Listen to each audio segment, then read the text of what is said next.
MetLife സ്റ്റേഡിയത്തിൽ FIFA club world cup 2025 രണ്ടാം semi പോരാട്ടം നടക്കുകയാണ്. സ്പാനിഷ് വമ്പന്മാരായ റയൽ മാഡ്രിഡും ഫ്രഞ്ച് വമ്പന്മാരായ PSG ഏറ്റുമുട്ടുന്ന ആ പോരാട്ടത്തിന് ഒരു പ്രത്യേകതയും ഉണ്ടായിരുന്നു. PSG വിട്ടതിന് ശേഷം ഇതാദ്യമായാണ് എംബാപ്പെ റയൽ ജേഴ്സിയിൽ പഴയ ക്ലബിനെതിരെ ഏറ്റുമുട്ടുന്നത്. എന്നാൽ പഴയ ക്ലബിനെതിരെ പുതിയ ജേഴ്സിയിൽ എംബാപ്പയ്ക്ക് ശോഭിക്കാനായില്ല.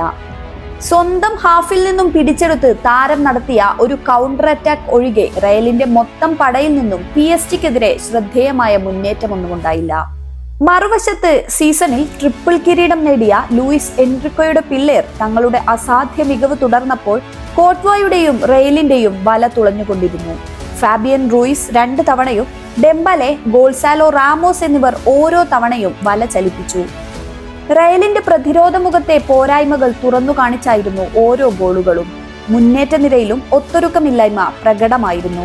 ഒരു പുതിയ പരിശീലകൻ എന്ന നിലയിൽ സാബി അലോൺസോക്ക് ഈ തോൽവിയിൽ എക്സ്ക്യൂസ് കിട്ടുമെങ്കിലും റോഡിഗ്രോ അടക്കമുള്ള സൂപ്പർ താരങ്ങൾ ബെഞ്ചിലിരിക്കുന്ന സ്ക്വാഡിനെ എങ്ങനെ വിളക്കി ചേർക്കണമെന്നത് തലവേദനയായി തുടരും. അപ്പുറത്ത് സൂപ്പർ താരങ്ങളുടെ അതിപ്രസരമില്ലാതെ ടീം ഗെയിം കളിച്ച് സീസണിലെ 4ാം പ്രധാന കിരീടത്തിലേക്ക് ചുവടുവെക്കുകയാണ് PSG. കോൺഫറൻസ് ലീഗ് നേടിയതൊഴിച്ചാൽ സീസണിൽ പറയത്തക്ക നേട്ടങ്ങളൊന്നുമില്ലാത്ത ചെൽസിയാണ് ഫൈനലിനുള്ളത്. 55 വർഷത്തെ തങ്ങളുടെ ക്ലബ്ബ് ചരിത്രത്തിൽ ആദ്യമായി ചാമ്പ്യൻസ് ലീഗ് കിരീടം നേടിയ ഭാഗ്യവർഷത്തിൽ ഫിഫ ക്ലബ്ബ് ലോകകപ്പ് കിരീടം കൂടി PSG-ക്ക് നേടാനായാൽ അതൊരു ചരിത്രമാകും.